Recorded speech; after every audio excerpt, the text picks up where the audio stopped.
آپ سبھی اس بات کو جانتے ہیں کہ پردہ عربی زبان میں جسے حجاب کہتے ہیں، اگر حجاب کا معنی ہم لوگ جاننا چاہیں تو حجاب کا لفظی معنی ہوتا ہے روک دینے کے، منع کر دینے کے اور باز رکھنے کے۔ یہ حجاب کا لغوی معنی ہوا، اور اگر حجاب کا معنی اصطلاح میں آپ جاننا چاہتے ہو، شریعت کی نظر میں جاننا چاہتے ہو، تو حجاب کی تعریف اہل اسلام نے کچھ اس طرح کی ہے: الحجاب هو حجب المرأة المسلمة غير القواعد او من غير القواعد عن الرجل الذي ليس بمحرم له لها۔ مسلمان عورت کا جو عورت سن ایاز میں بڑھاپے کی عمر میں داخل نہ ہوئی ہو، اجنبی مردوں سے اس کا حجاب میں رہنا، پردے میں رہنا، جو مرد اس کا محرم نہ ہو، اسے اسلامی تاریخ میں یا اسلامی شریعت میں حجاب کہتے ہیں۔ سوال پیدا ہوتا ہے کہ حجاب کا فائدہ کیا ہے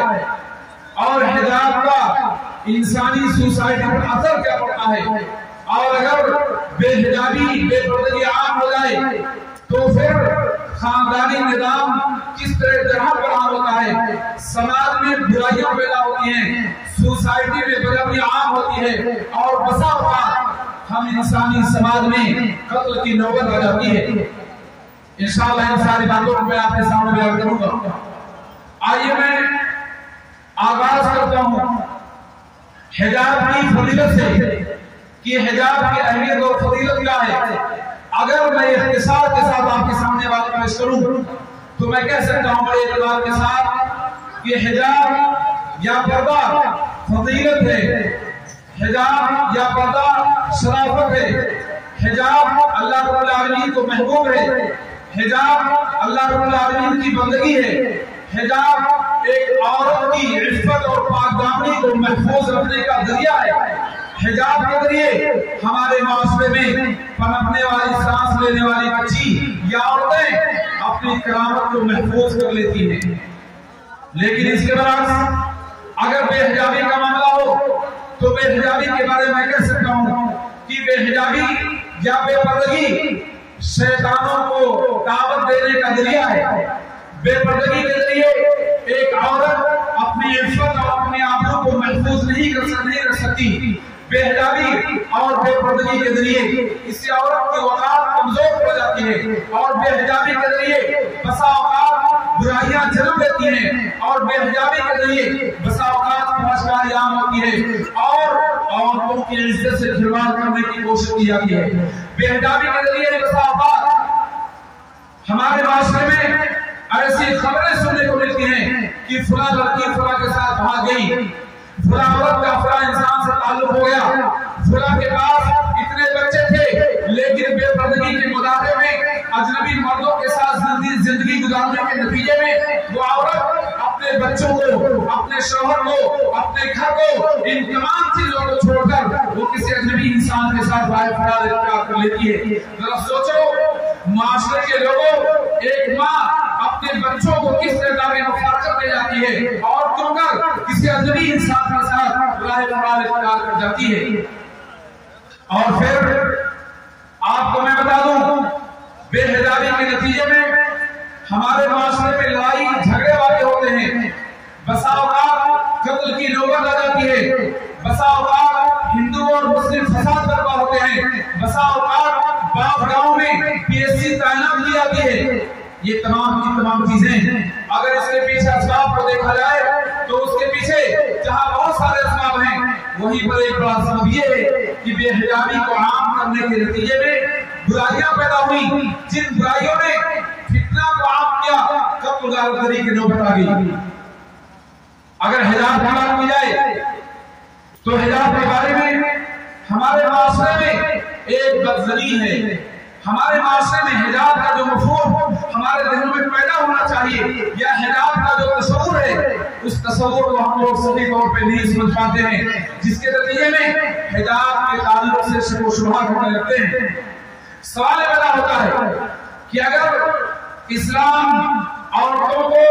حجاب یا پردہ میں رہنے کا حکم دیتا ہے تو کیا صرف اسلام نے حجاب اور پردے کا حکم دیا یا اسلام کی آمد سے پہلے دنیا کی قوموں میں جو تہذیب یافتہ قومیں تھیں ان کے یہاں حجاب کا اہتمام تھا؟ اگر آپ یہ سوال کر تو آپ کو پتہ چلے گا کہ اسلام کی آمد سے پیش کر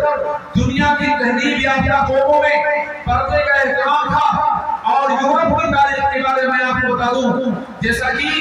مولانا ابوالکلام آزاد رحمہ اللہ نے لکھا ہے، وہ لکھتے ہیں کہ یورپ کا جو کلچرل دور تھا، یورپ کا جو سب سے شکشت دور تھا، ایسے دور میں یورپ کی تاریخ کا عالم یہ تھا کہ عورتیں اپنے گھروں میں کام کرتی تھیں اور معاشرے اور سوسائٹی اور سماج میں کچھ عورتیں ایسی ہوتی تھیں جنہیں گھروں سے باہر نکل کر کام کرنے کی اجازت ہوتی تھی سوسائٹی کی ضرورت کے تحت۔ لیکن جب وہ اپنے گھر سے باہر نکلنے کا ارادہ کرتی تو اپنے موٹے لباس کو پہننے کے ساتھ ساتھ اپنے جسم کے اوپر ایسی موٹی چادر ڈال کر نکلتی تھی جس موٹی چادر کو جسم پر ڈالنے کے بعد اس کے جسم کی رنگت کا نظر آنا تو بڑی دور کی بات تھی، اس کے جسم کا لباس اور اس کی رنگت لوگوں کو معلوم نہیں ہوتی تھی۔ یہ حجاب اور پردے کا معاملہ یورپ کی دنیا میں تھا، جب یورپ تہذیب یافتہ قوم مانی جاتی تھی جاہلیت اور تاریخی دور میں۔ بہرصورت میرے بھائیوں، میں آپ کو بتانا چاہتا ہوں کہ حجاب کا یا پردے کا حکم دینا یا برقع پہننے کی پابندی عائد کرنا اس کا ہرگز یہ مطلب نہیں ہے کہ عورتوں کو گھروں کے اندر قید کر دیا جائے یا عورتوں کو قید خانے میں ڈال دیا جائے یا عورتوں کی آزادی کو چھین لیا جائے یا ان کے حقوق کو پامال کر دیا جائے یا عورت کے تشخص کو برقرار رکھنے کے بجائے اسے ذلیل کر دیا جائے یا پھر عورت کے بارے میں لوگ یہ نظریہ پیدا کرتے ہیں کہ عورتوں پر دراصل مسلمانوں کو اعتماد نہیں ہے اس لیے وہ مسلم عورتوں کو پردے کا حکم دیتے ہیں۔ بات ایسی نہیں، آپ جانتے ہو کیا آپ کا ایک معمولی سا اجلاس جس میں چند میرے سامنے ہیں اس کا ایک نظام اور سسٹم ہے، کیسے آغاز ہوگا، کسے خطاب کی کو دعوت دی جائے گی اور کب جلسہ ختم ہوگا۔ آپ کا سوچو اگر گاؤں کے چند لوگ یا گاؤں کے پورے لوگ ایک اجلاس منعقد کرتے ہیں، اس کا ایک نظام رکھتے ہیں کہ پوری کائنات مرد و زن کے اجمع غفیر اللہ رب العالمین کی مخلوقات اللہ کے بندے اور بندیاں کیا اللہ رب العالمین خالق اور قادر ہونے کے حیثیت سے اپنی بادیوں کو عورتوں کو پردے کا حکم نہیں دے سکتا؟ کیا اللہ رب العالمین جو بالغ عورت کو پردے کا حکم دیتا ہے اپنے حکم دینے میں اسے مخالف قرار دیں یا اللہ رب العالمین کے بارے میں اعتراض کر بیٹھے؟ یاد رکھو میرے ماں اور بہنوں، جو عورت پردے کو حقیر سمجھتی ہو، جو عورت پردے کو معمولی سمجھتی ہو، جو مرد پردے کا مذاق اڑائے، ایسے انسانوں کا مذاق نہیں بلکہ اللہ رب العالمین کا مذاق اڑاتے ہیں۔ کیوں؟ اس لیے کہ پردے کا حکم یہ مولویوں کا حکم نہیں ہے، یہ کسی انسان کا حکم نہیں ہے، یہ تو اللہ رب العالمین کا حکم ہے جس نے مسلم خواتین کے بارے میں کہا یا ایھا النبی قل لازواجک وبناتک ونساء المؤمنین یدنین علیہن من جلابیبہن، اے نبی مومنہ عورتوں سے کہہ دو، اپنی بیویوں سے کہہ دو اور مسلمان عورتوں سے کہہ دو کہ جب وہ گھروں سے باہر نکلنے کا ارادہ رکھیں تو اپنے چہروں پر اور اپنے جسموں پر جلباب کو ڈال لیں، موجودہ دور میں نقاب پہن لیں، برقع پہن لیں اور اس کا فائدہ بیان کیا گیا کم سے کم فائدہ یہ ملے گا کہ ان کی شناخت ہو سکے گی اور انہیں عقیدت سے دو چار نہیں کیا جائے گا۔ آپ غور کرو، اگر کوئی عورت حجاب کے ساتھ مکمل اسلامی نقاب کی پابندی کرتے ہوئے اپنے گھر سے باہر نکلے تو للچائی نگاہیں اس کا پیچھا نہیں کرے گی۔ اگر کوئی عورت حجاب میں ملبوس ہو کر اپنے گھر سے باہر ضرورت کے تحت جائے تو قطعی طور پر انسان جن کے دلوں میں فتنہ اور نفاق ہے ان کے شر اور برائی سے محفوظ رہے گی۔ اس بات کو آپ اسلامی تعلیمات کی روشنی میں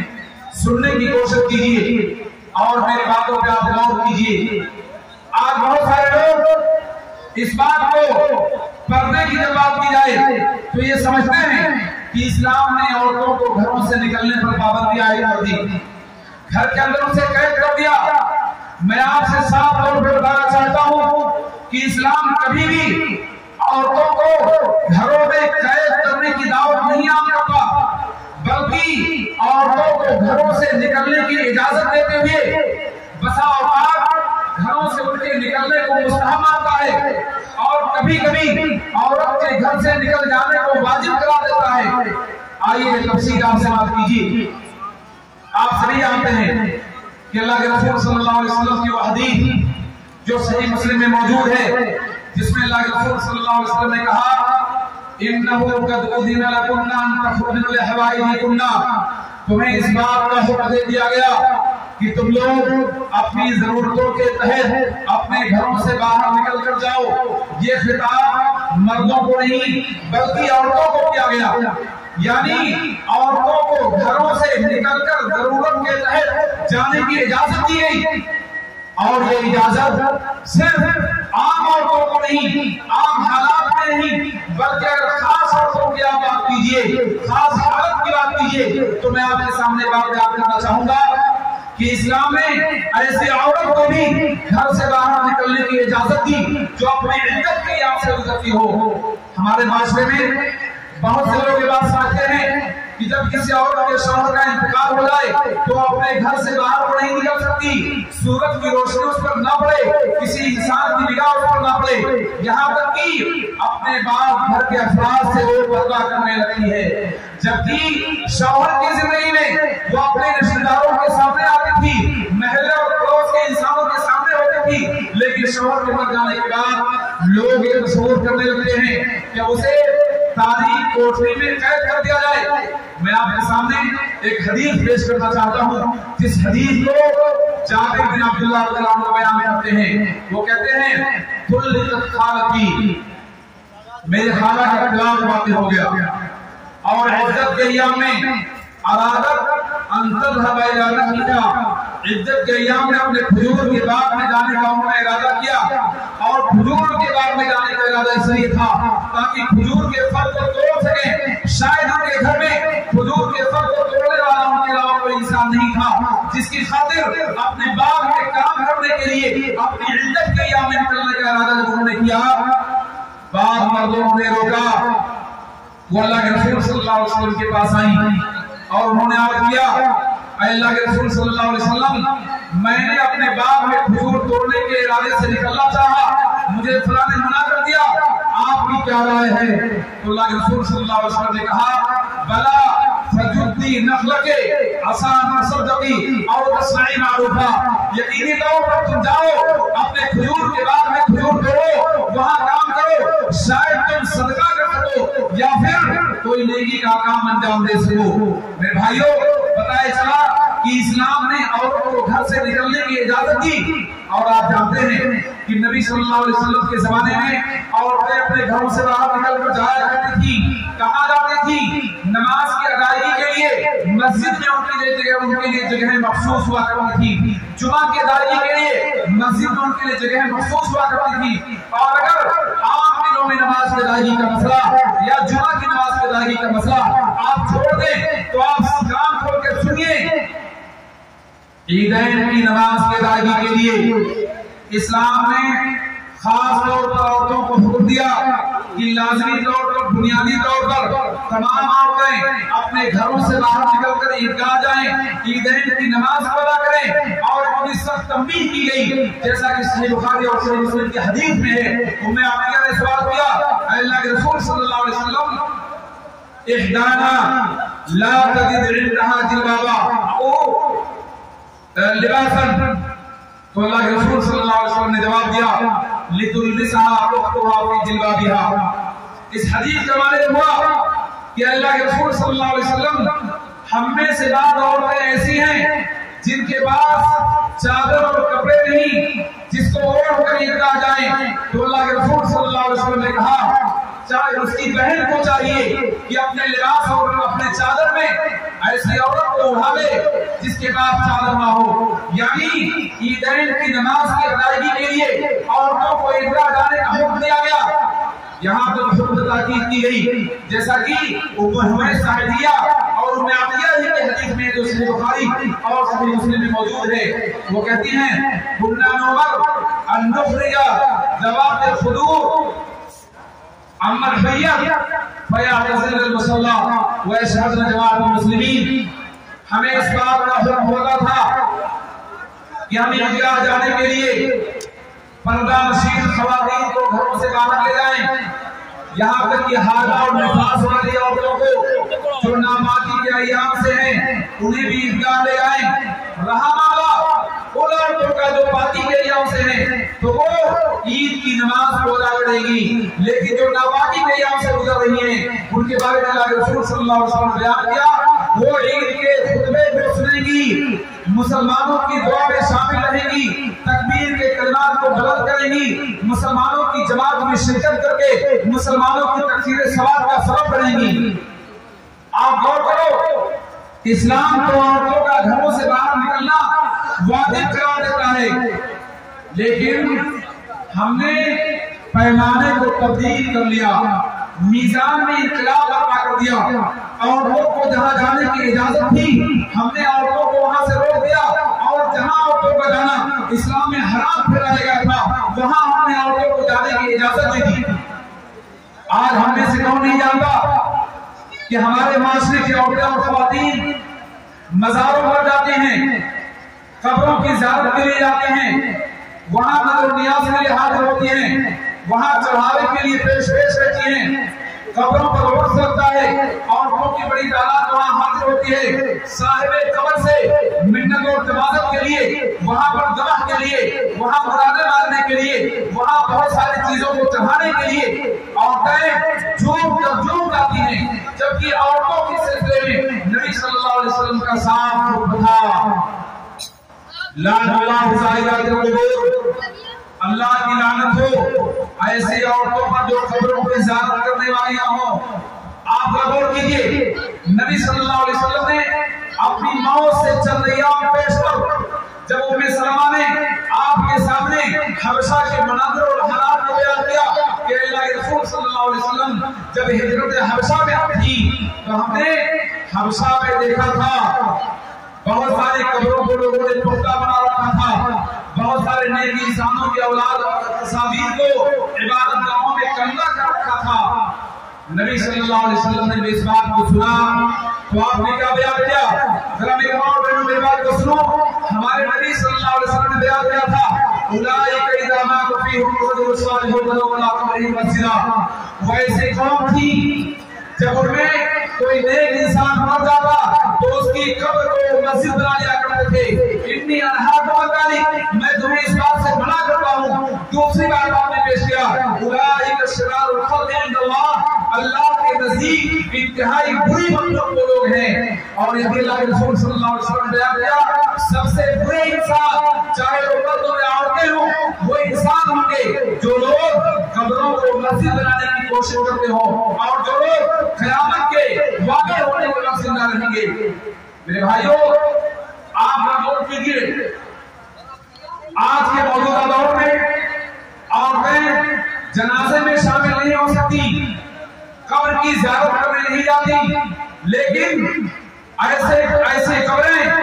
جن کے بارے میں ہمیں پتا نہیں کہ وہ انسانوں کی قبریں یا حیوانوں کی قبریں ہیں، ایسے قبر جس کے بارے میں پتا نہیں کہ اللہ کے ولی اور نیک انسان کی قبر ہے یا کسی مجنون اور پاگل کی قبر ہے، ایسی قبروں پر ہماری عورتوں کا ازدحام، وہاں جا کر رونا، وہاں جا کر بہت سی چیزوں کو پڑھنا، یہ اسلامی تعلیمات کے سراسر مخالف بات ہے. یہ اسلام میں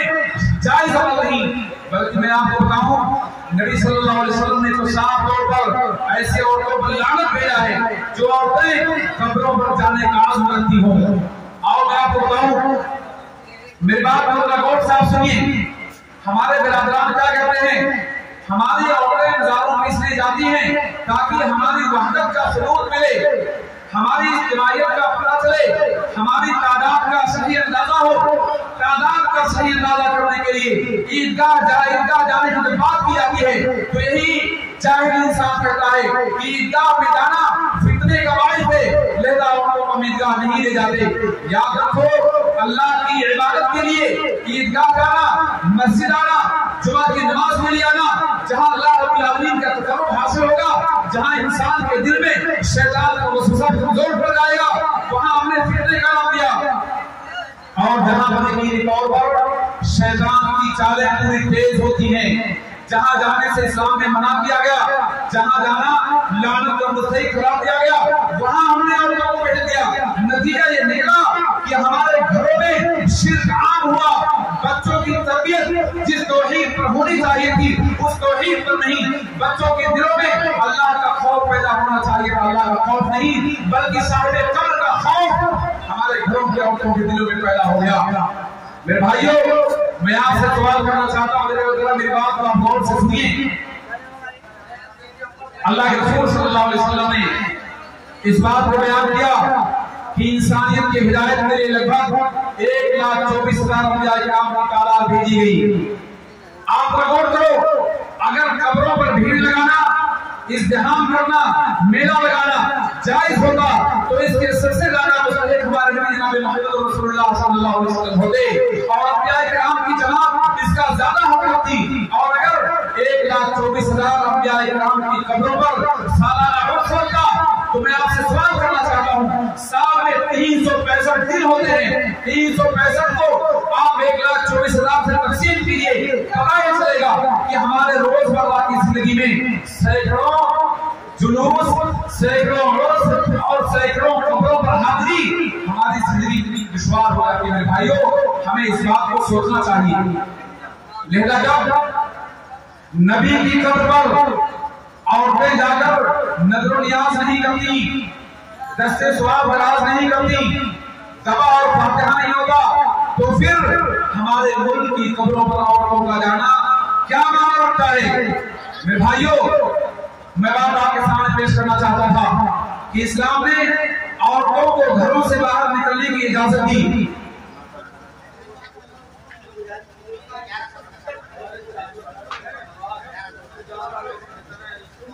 میرے بہنوں، میری بات کو ذرا سنیے کہ اسلام نے بنیادی طور پر عورتوں کو گھروں سے باہر نکلنے کی اجازت دی، لیکن یہ اجازت کون طے کرے گا؟ عورت گھر سے کس طرح نکلے اور کب جائے، کب واپس چلی آئے، یا مرد زندگی کیسے گزارے، یہ فیصلہ کس کے ہاتھ میں آپ لوگے؟ کیا اپنی مرضی کے مطابق جہاں چاہو جیسے چاہو چلے جاؤ، یا اللہ رب العالمین کے حکم کی پابندی آپ کرو گے؟ اگر یہ سوال کیا جائے تو کوئی بھی عاقل انسان اس بات کا جواب دے گا کہ اللہ رب العالمین جو خالق ہے، جس اللہ رب العالمین کے رحم و کرم پر ہماری زندگی بسر ہوتی ہے، اسے عورتوں کے گھروں سے باہر نکالنے کے ضوابط کو طے کرنے کا حق ہے۔ اسی اللہ رب العالمین نے عورتوں کے گھروں سے باہر نکلنے کے سلسلے میں چند ضابطہ بیان کیا ہے، چند قاعدہ مرتب کیا ہے۔ اگر ان قواعد کو ہم لوگ اپنی زندگی میں برت لیں تو یقینی طور پہ ہماری زندگی خوشگوار زندگی ہو جائے گی۔ اور میں بتاتا ہوں، پہلا ضابطہ اسلام نے یہ دیا کہ جب کوئی عورت جو بالغ ہو چکی ہے اپنے گھر سے باہر نکلنا چاہے تو اس کے لیے ضروری ہے کہ اپنے محرم کے ساتھ جائے، اپنے باپ کے ساتھ جائے، بھائی کے ساتھ جائے، بیٹے کے ساتھ جائے، چچا کے ساتھ جائے، سگے ماموں کے ساتھ جائے۔ الغرض جس مرد سے عورت کا نکاح حرام قرار دیا گیا ہو، ایسے مردوں کے ساتھ عورت کو سفر کرنے کی اجازت دی گئی، گھر سے باہر نکلنے کا اماموں کو کیا گیا۔ اب میں آپ سے سوال کرنا چاہتا ہوں کہ اگر آپ اپنے گھروں کی بچی ہوئی عورتوں کے ساتھ کہیں سفر کرو تو کیا آپ کے گھر کی عورت آزادانہ طور پر کسی جانب اس کا میدان ہوگا